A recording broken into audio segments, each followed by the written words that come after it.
HT Smartcast. You are listening to a Mint production brought to you by HT Smartcast. Hi, I'm Aprajita and you are listening to Why Not Mint Money podcast. Today I have with me Melvin Joseph, a fee-only registered investment advisor and founder of Finvin Financial Planners. Melvin started his fee-only financial advisory in 2010, much before RIA regulations came in. He has interesting things to talk about his own journey, his clients, and what is needed to push fee-only advisory in India. So let's begin. Welcome to Why Not Mint Money, a personal finance podcast where we help you understand basic money concepts and share strategies for you to build your wealth. So let's get started with your money journey. Tell us your journey before becoming an RIA. So before having this RIA license, what were you doing and how did you first learn about being RIA regulations, etc., and how your journey as financial advisor started? Actually, I was an employee of life insurance sector right from the college, I will say from the year 1989. So I worked with LIC of India for almost 11 years. Then I worked for 3 private sector life insurance companies for the next 10 years. Kotak Life, Bajaj Allianz Life, and then with SBI Life. I started my career in the clerical cadre in LIC and slowly moved into the cadres. I was heading Institutional Alliance channel of SBI Life Insurance Company in their head office in Mumbai at the time of leaving corporate sector in 2010. I was not very comfortable with the way the industry was going because it was full of mis-selling, clients were taken for a ride.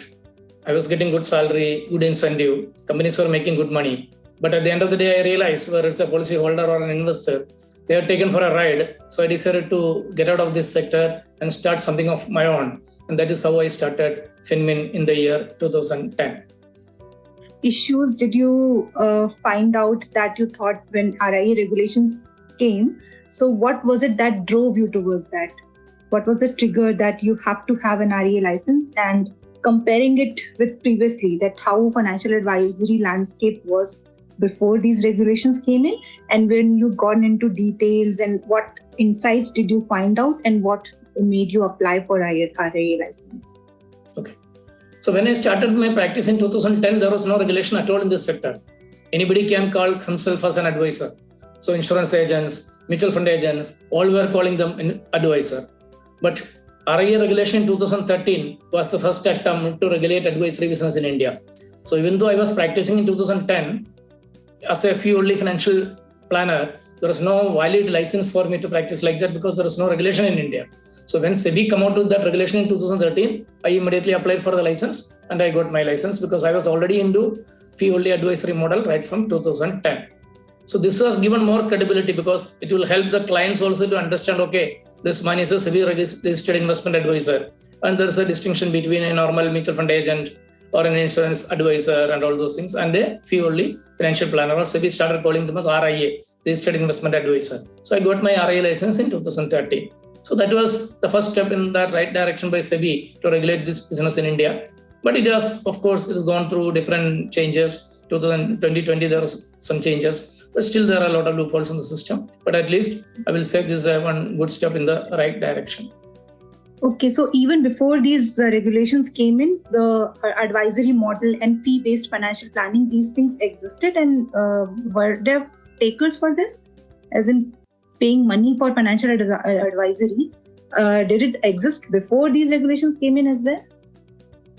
So when I started in 2010, I don't think anybody was doing this model. Actually, I copied it from the Western countries because during my official life, I visited many countries. So I realized that this is coming in other countries. So the fee-only financial planning, which is totally called fiduciary there, is slowly coming to the other countries also. So I thought, let me go with the early bird advantage, and I started that model. So when I started this model, I am not aware of anyone who is charging a flat fee without selling any products. So I started that model right from the day one in 2010 without any distribution tie-up. So I was charging a flat fee, nominal fee from the client, and then offer a financial plan, and the client can implement it. They can purchase the products as per my recommendation. But at that time, this direct plan of mutual funds was not there. That has come only in 2013. So once the direct plan of mutual funds came, all my investors started investing only in the direct plans. So it has become more efficient and better for them because they don't pay any commission to mutual fund agents. They don't pay any commission to the insurance agents.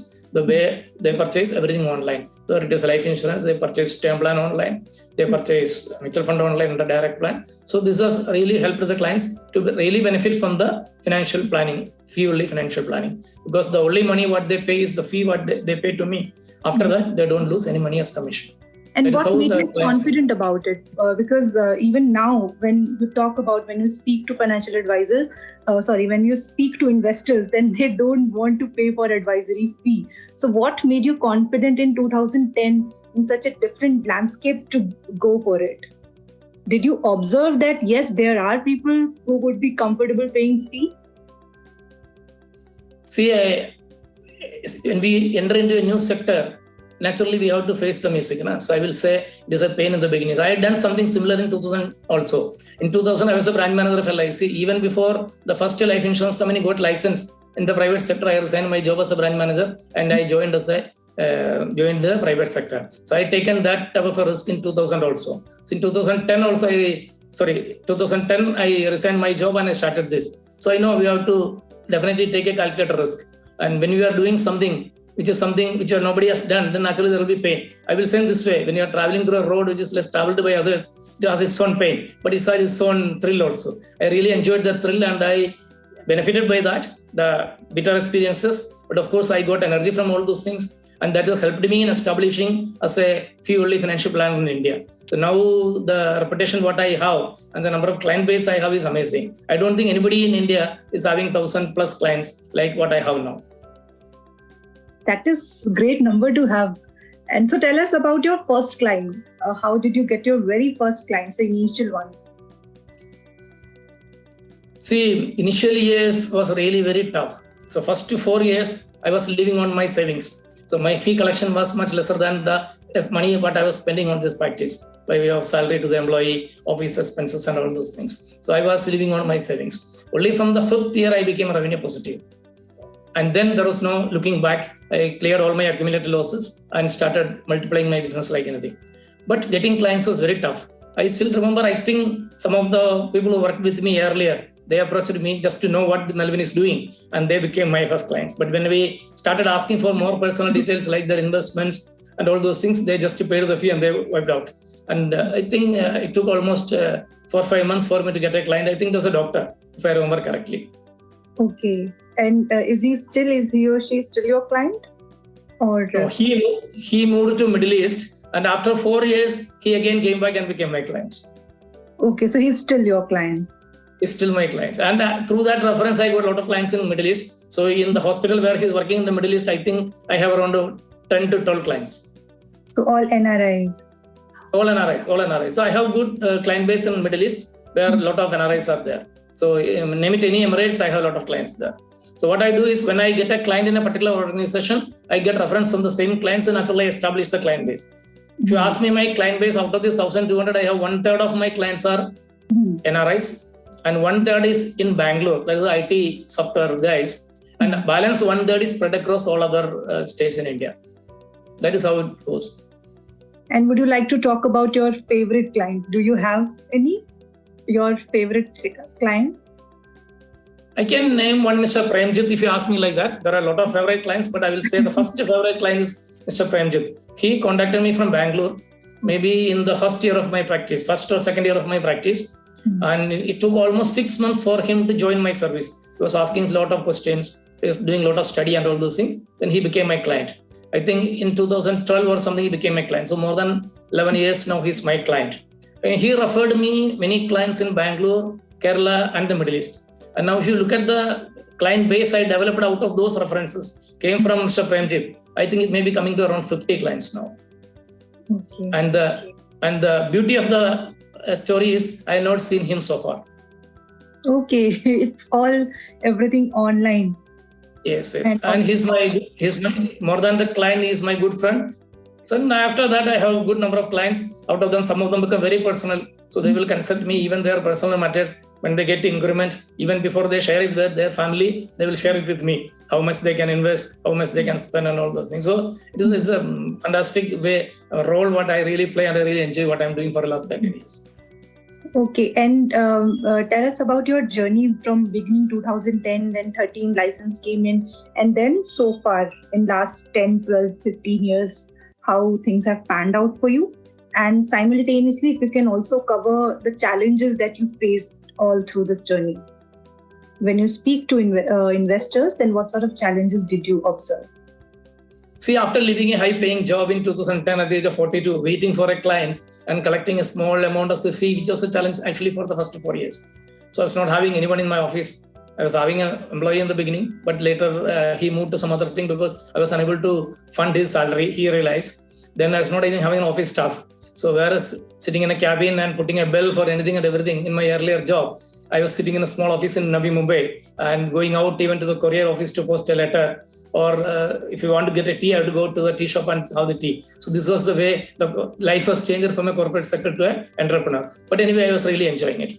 And when sitting in the office for the first 4 years without a client, getting very few clients, one or two in a month, and then there's a lot of free time to do something. But I utilized that time to write articles about the personal financial subjects. So I think I will say in the first 2 or 3 years, I have written almost 100 articles and posted in my website. And slowly, the social media started coming.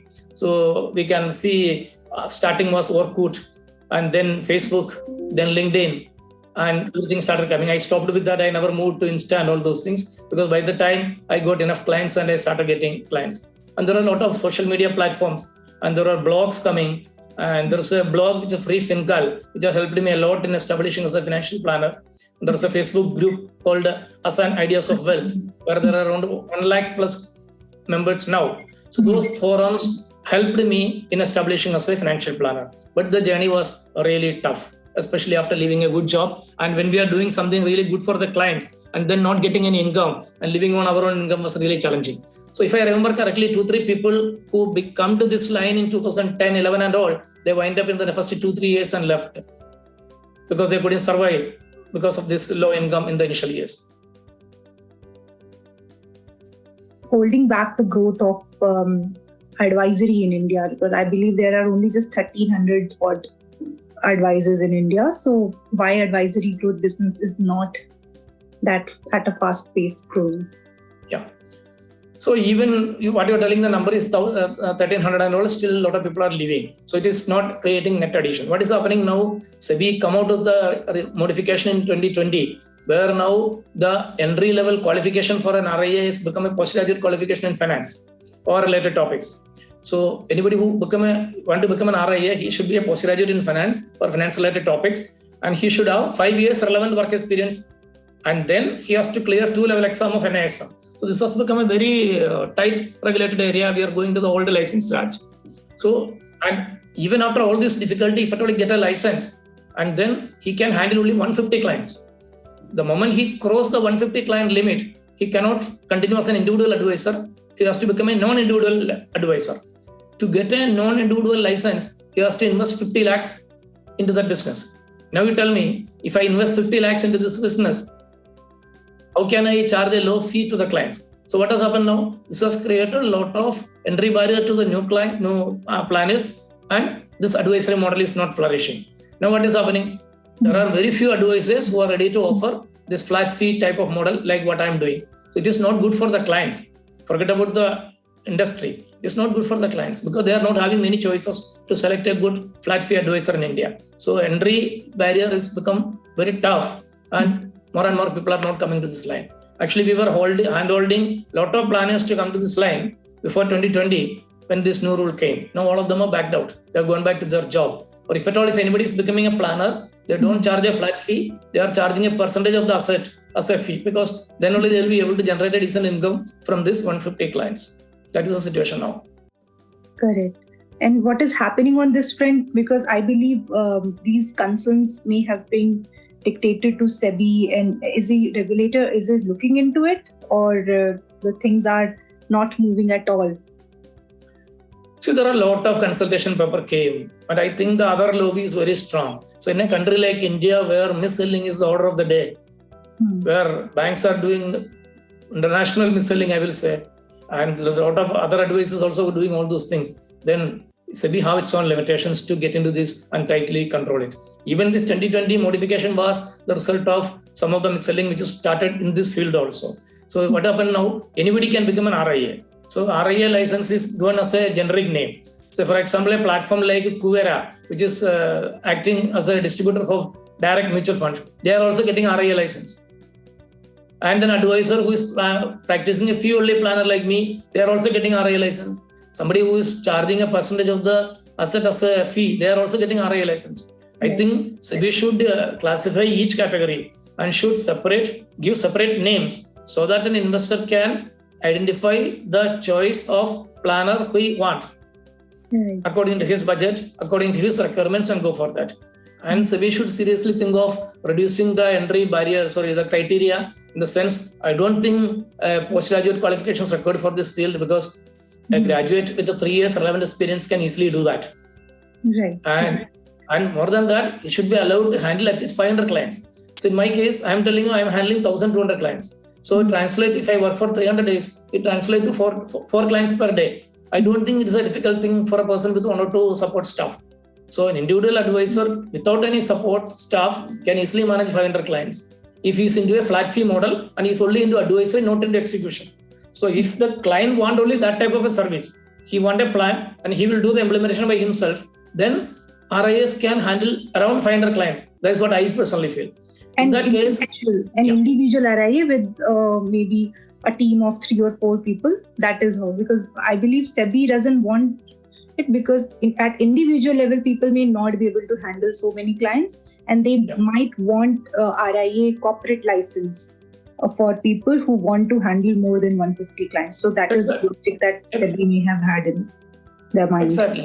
Exactly. But I feel even if an individual advisor, if he's giving only the financial plan and the execution is done only by the client, in such case, I think the planner can easily handle 400 to 500 clients, because the execution is done by the client. Okay. And what other changes are needed in SEBI regulations, RIA regulations? I think we should not insist on PG qualification with the 5 years relevant experience, because I'm aware of many people who are from the related field, maybe working in the insurance sector and working in the mutual fund distribution sector and all. They are not coming into this field because they don't have a postgraduate qualification. We can't expect anyone to get into a postgraduate qualification at the age of 50, 55 after working for so many years in this field. So that should be diluted. A graduate with 3-year relevant experience should be fine. This is what I personally feel. Another problem is not now, people like me now, I am 55. So I have to take an exam every 3 years. I have to clear the 2 level of NISM exam. Okay, maybe at this age, I may be able to do that. Maybe 5 years down the line, 6 years, 10 years down the line, it will become difficult. So as and when the person becomes experienced, Western countries, they have a system of continuous education points, CE points and all. Then we can renew the license. But in India now, we have to take that exam once in every 3 years. That has become very tough for senior advisors, especially with the age factor and all. They have to spend a lot of time and all and take that exam once in 3 years. Those things are acting as a barrier to develop this business. Okay, so RIAs need to clear these exams every 3 years. They have to sit for these examinations. Because so far that I know, in CFP at least, if we were to renew our licenses, then we only have to have that CPD continuous development points. Those are the points that we have to collect, and we can easily renew our licenses. It's not there in RIA. RIA need to sit for examinations, and only then they can renew their licenses. That is how it is. Yes, I have done my CFP in 2010, but in 2020, when I applied for the non-individual license, at the time in India, they were not accepting CFP as a qualification for RIA. Then what I've done in 2020, during that peak of that COVID, I went and sit for that exam, NISM exam, 2 days with the mask control, and I passed that exam. Now in 2023, this year, and I had to pass the exam again. So at the age of 55, now I have to take that exam, level 1 and level 2 of the NISM exam. Now after 3 years again, I have to take that exam. I'm aware of someone who is at the age of 60, he find it very difficult to take the exam at this age. But otherwise, he's very good in this profession. So those things are entry barrier. So they should also think of that CE points, like what we have in CFP, instead of this NISM exam also. Correct. And so discussions are on with the regulator. So RIA Association, have they reached out to regulator to look into the matter, or where is it stuck? I believe no new announcement has happened on this front since 2020 after those renewed regulations came in. No new announcement. So what is happening here? Any update on it? No. I don't think any changes has happened after 2020. There is no change. The status quo is maintained because SEBI is still scared of making it liberal because of their bad experience earlier. Because there were a lot of mis-selling happened even after within RIA's field. Mm-hmm. That is mainly because RIA license are given to people who are giving the stock tips. So they will give a lot of stock tips and then start getting a lot of money and all those things. A lot of unethical things happen, even people with the RIA license. That is how SEBI became very strict with this. So they painted everyone with the same brush now. Anybody who is giving stock advisory, anybody giving only the genuine products as advisory and executing, all those groups they are painted with the same brush, and everybody is branded as RIA. So they came with the very strict RIA regulations. Instead of that, what they would have done is the stock advisory could have been made under a separate license, and the pure financial planning, especially the fee-only model, could have been under a different model. That would have definitely helped the clients. Okay. And lastly, talking about investors. So if we talk about a normal retail investor, a salaried person who may only shell out about 10,000, 15,000 rupees a month doing SIPs, who can only spare this much amount of money. And if they were to pay a fee, so when you talk to them and then you tell them that this is the amount that you have to pay before we advise you what to do and what not to do. And then when they get to know about that, once they pay the fee, still execution is on their front. So all these things get quite overwhelming for them. They want quick solutions. So what is your advice for them, and when you speak to such people, then how do you convince them that they understand the importance of RIA? Because they are the ones that they move to MFDs, move to distributors more, and end up paying much higher commission than they would normally do.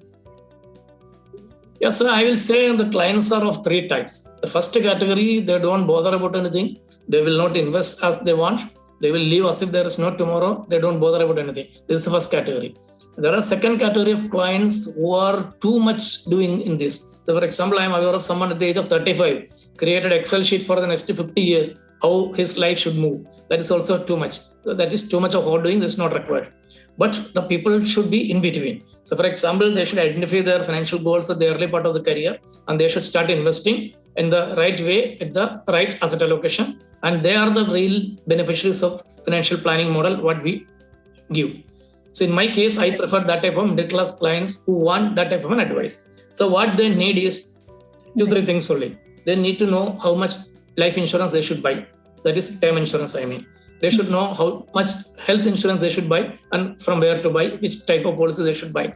Then how they should invest in a mix of mutual funds and debt products so that they can reach their goals comfortably with a proper asset allocation. So I cater to such segment of clients who are middle class. To be frank, now I am reduced my client intake and I am openly put a pop-up in my website. I don't take clients with more than 3 crore liquid assets, and those are family income is more than 3 lakhs. So I am planning to streamline that further. And from April onwards, I'm trying to reduce my number of clients. Especially, I want to cater to only the middle class clients who really need this type of service. Okay, so you don't want to go for larger ticket size? No.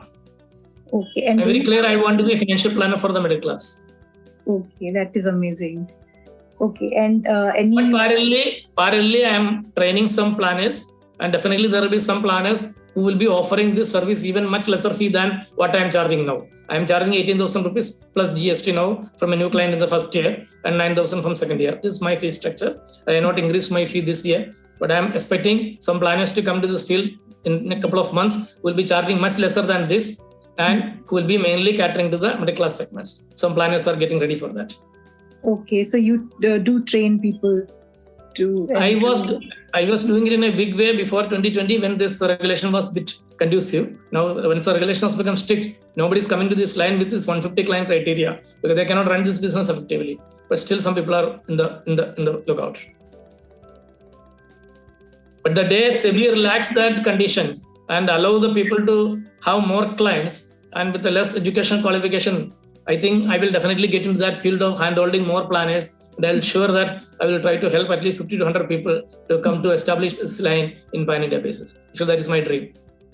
Okay, and do you see it happening? The changes coming from No. SEBI? Not in near No. future. As of now, I have not seen any positive sign, but I think it will happen slowly. Recently, I heard from someone that SEBI get to know about this fee-only planning model, and they understand the merit of this case. And I think they are ready to give a hearing to this group of people. Otherwise, we are one among the other big group of planners who charge a fee plus a charge a commission and all those things. So only advisory and nominal fee, that type of planners are very, very less in number. So we are not heard.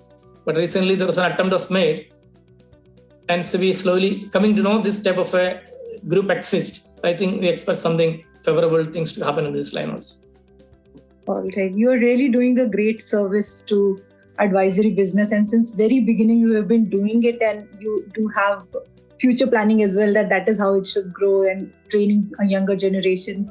So that is really great, and thank you so much for being this way and really thinking about middle class India, that they should get into financial planning and they should get their finances right and having that financial awareness.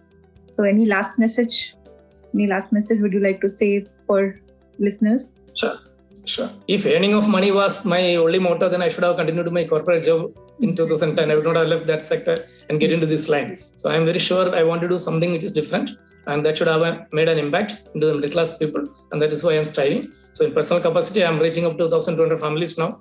I may try to do it in the other way through some other planners, handholding them. Maybe if I can mold another 10 to 15 people like this in the next couple of years, they can also reach out to 1,000 plus clients per head. That will definitely make an impact into the middle class. That's my dream now.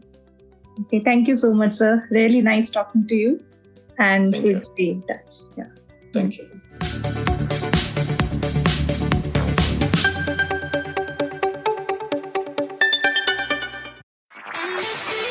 This was a Mint production brought to you by HT Smartcast. HT Smartcast.